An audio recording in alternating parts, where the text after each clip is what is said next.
نحمدہ ونصلی علی رسولہ الکریم۔ آج ہم جو واقعہ بیان کرنے جا رہے ہیں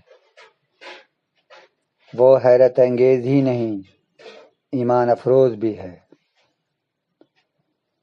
جب ایک نوزائیدہ بچے نے ایک بے قصور کے حق میں گواہی دی، جب ایک ناسمجھ نادان ماں نے اپنے نیک بیٹے کو بد دعا دی، صرف مسلمانوں کی تاریخ میں ہی نہیں بلکہ سارے اہل کتاب کی تاریخ میں یہ واقعہ ہمیشہ زندہ رہے گا۔ یہ من گڑھت کہانی نہیں، ہمارے مستند حدیث بخاری شریف اور مسلم شریف میں بھی اس کا ذکر ہے۔ تو آپ پوری ویڈیو دیکھیں، اسکیپ نہ کریں۔ بعض ملاؤں کی بے مطلب باتوں کو آپ لوگ ایمان سمجھ کر شروع سے آخر تک دیکھتے ہیں۔ بعض غیر مسلم اول جلول سوال کرتے ہیں، لوگوں کو اٹریکٹ کرنے کے لیے عجیب و غریب قسم کا غلط سلط تھمبنیل لگاتے ہیں۔ جتنے سوال و جواب ہوں گے لوگ اتنے ہی الزام لگائیں گے۔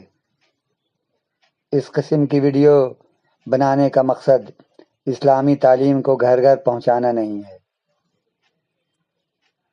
بلکہ ان کا اپنا مقصد ہے۔ قوم کہیں بھی جائے، قوم کے ذہن پر کیا اثر پڑتا ہے اس سے انہیں کوئی فرق نہیں پڑتا۔ آپ لوگ زیادہ سے زیادہ دیکھ کر اس کی ہمت افزائی کرتے ہیں۔ تو ہم آتے ہیں اصل موضوع پر۔ صحیح بخاری شریف اور صحیح مسلم شریف دونوں میں اس کا ذکر ہے۔ اس سے بڑی مسلمانوں کی کوئی حدیث نہیں ہے۔ بنی اسرائیل میں ایک نہایت ہی عبادت گزار زاہد جس کا نام جریج تھا، اس نے الگ تھلگ ایک خانقاہ بنایا تھا اور دن رات اللہ پاک کی عبادت و ریاضت میں مشغول رہتا تھا۔ لوگوں میں اس کی بہت عزت تھی۔ لوگ اس خانقاہ کو احترام کی نظر سے دیکھتے تھے۔ زیادہ تر اس کا خانقاہ بند ہی رہتا تھا اور وہ اندر عبادت و ریاضت کرتا تھا۔ ضروری کام کے لیے کبھی کبھی کھولا جاتا تھا۔ اس کی ایک بوڑھی ماں تھی جسے اپنے بچے سے بہت محبت تھی، مگر بچہ اب الگ تھلگ خانقاہ بنا کر گوشہ نشین ہو چکا تھا اور دن رات خدائے پاک کی عبادت کرتا رہتا تھا۔ ماں کا دل گھبرایا کرتا تھا بچے کو دیکھنے کے لیے۔ ایک دن چل کر اور تھک کر بوڑھی ماں اپنے بیٹے کے دروازے پر پہنچی اور آواز لگائی، بیٹے جریج، میں ہوں تمہاری ماں، دروازہ کھولو، تمہیں دیکھنے آئی ہوں۔ تمہیں دیکھنے کو آنکھیں ترس گئی ہیں، دل میرا بہت گھبرا رہا ہے۔ اس کا بچہ جریج اس وقت اللہ کی حضور میں تھا، نماز پڑھ رہا تھا۔ کانوں میں آواز تو بے شک پڑی، مگر وہ شش و پنج میں تھا کہ کیا میں اللہ پاک کی نماز چھوڑ کر جاؤں؟ اس نے اللہ پاک کی عبادت کو اولیت دی اور نماز میں مشغول رہا۔ تھک ہار کر اس کی ماں چلی گئی۔ پھر کچھ دن کے بعد ماں کا دل گھبرایا، بچے کو دیکھنے آئی۔ پھر اس نے دروازہ کھٹکھٹایا اور آواز لگائی، بیٹے جریج، میں ہوں تمہاری بوڑھی ماں، چل کر آئی ہوں، تھک گئی ہوں، دروازہ کھول دے، ایک جھلک اپنی دکھلا دے۔ مگر اس اتفاق کو کیا کہیے کہ اس وقت بھی وہ عبادت میں مشغول تھا، دروازہ نہ کھول سکا۔ ماں بہت ہی مایوس ہو کر واپس چلی گئی۔ مگر ماں کی ممتا کہاں ماننے والی تھی۔ پھر ایک دن چل کر آئی اور دروازہ کھٹکھٹایا، آواز لگائی، بیٹے جریج، آج تیسری بار آئی ہوں، دروازہ کھول دے، ماں کا چہرہ دیکھ لے، اپنا چہرہ دکھا دے، پھر دروازہ بند کر لینا۔ اس وقت بھی اتفاق سے جریج نماز میں مشغول تھا۔ اس نے الگ تھلگ حجرہ اسی لیے بنایا تھا کہ سارا دن وہ اللہ تعالیٰ کی عبادت و ریاضت میں مشغول رہتا تھا۔ آج پھر اس نے اللہ تعالیٰ کو اولویت دی اور دروازہ نہیں کھولا۔ ماں کی بے چینی اور تڑپ ماں کے ہوش آواز گنوا بیٹھی۔ جھنجھلاہٹ اور بے قراری حد سے بڑھ گئی۔ جاتے جاتے اس نے یہ بددعا دی کہ آج جس طرح تو مجھے ستا رہا ہے اور میرے دل کو توڑ رہا ہے، میرے دل کو بے چین کر رہا ہے، اللہ کرے تجھے اس وقت تک نہ موت آئے جب تک تیرا واسطہ کسی فتنہ ور فاحشہ عورت سے نہ پڑ جائے۔ خیال رہے ناظرین، پرانے زمانے میں اسی قسم کی بددعائیں ہوتی تھیں۔ ابھی کے بددعاؤں کا تو مزاج بدل گیا ہے۔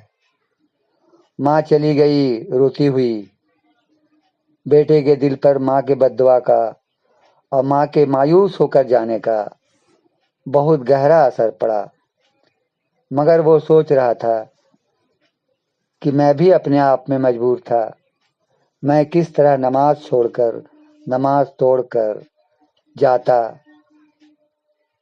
ماں کے جانے کے غم میں رویا تو بہت۔ اس قبیلے کے لوگ اس عابد جریج کو نہایت عزت اور احترام کی نظر سے دیکھتے تھے اور اس کے خانقاہ کو بھی مقدس سمجھتے تھے، مگر کچھ عبادت گزار حاسد لوگ بھی تھے جو اس کی قدر و منزلت سے حسد کرتے تھے۔ اس نے ایک فاحشہ عورت کو اسے بدنام کرنے کے لیے اس کے پاس بھیجا۔ دوپہر کا وہ وقت تھا جب آس پاس دور دور تک کوئی نہ تھا، چاروں طرف سناٹا تھا، صرف تنہائی تھی۔ وہ عورت عابد جریج کے پاس گئی، لیکن اس عورت کا کوئی بھی حربہ جریج پر کارگر نہ ہوا۔ عورت جھنجلاتی ہوئی، اپنی ناکامی پر بل کھاتی ہوئی، دل میں انتقام کا شعلہ لیے ہوئے واپس گئی اور ایک منحوس چرواہے کے پاس چلی گئی اور برائی کی۔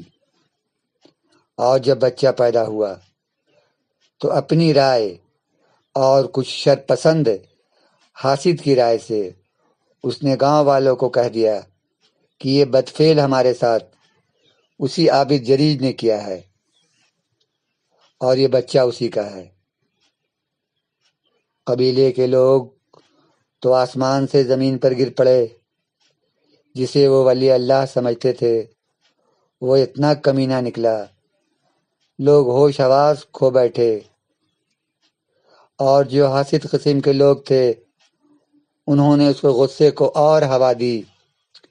اب انہوں نے جا کر عابد جریج کو بہت سخت سست کہا اور اس کے خانقاہ کو توڑ ڈالا۔ تو عابد جریج نے ان لوگوں سے پوچھا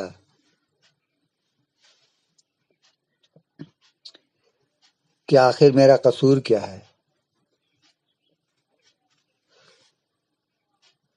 کیوں تم لوگ میرے ساتھ ایسا سلوک کر رہے ہو؟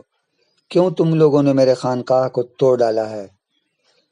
تو لوگوں نے بتایا کہ تو جسے ہم لوگ ولی اللہ سمجھتے تھے اتنا کمینہ اور بدخصلت نکلا، کس عورت کے ساتھ برائی کی، آج اس کی گود میں جو بچہ ہے وہ تیرا ہے۔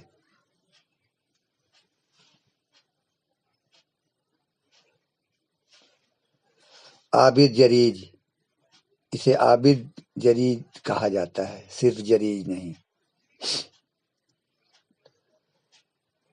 تو عابد جریج نے نہایت ہی پر اعتماد لہجے میں لوگوں سے کہا کہ اس بچے کو میرے پاس لاؤ، اور عابد جریج نے اللہ پاک سے اپنی بے گناہی کی مدد مانگی۔ بچہ جب اس کے سامنے لایا گیا تو اس نے بچے سے کہا کہ تو اللہ کے حکم سے سچ سچ بول، تیرا باپ کون ہے؟ تو دیکھنے والے اور سننے والے کی آنکھیں حیرت سے پھٹی کی پھٹی رہ گئیں جب اس بچے کو قوت گویائی مل گئی اور اس نے بتایا کہ فلاں چرواہا میرا باپ ہے۔ اب تو سارے لوگ ہوش میں آ گئے، عابد جریج سے معافی مانگی اور عابد جریج سے کہا کہ ہم تمہارا یہ خانقاہ سونے چاندی کا بنا دیں گے، ہمیں معاف کر دو۔ عابد جریج نے ان لوگوں سے کہا کہ نہیں، مجھے سونے چاندی کی حاجت نہیں ہے، اسی لیے تمہیں سونے چاندی کی خانقاہ بنانے کی ضرورت نہیں، میرا جیسا خانقاہ تھا ویسا ہی بنا دو۔ تو یہ تھا وہ واقعہ، ایک ماں کے بد دعا کا اور ایک عابد جریج کے دعا کا۔ تو پھر ملیں گے ایک نئے ایمان افروز اور حیرت انگیز واقعہ کے ساتھ۔ اللہ حافظ۔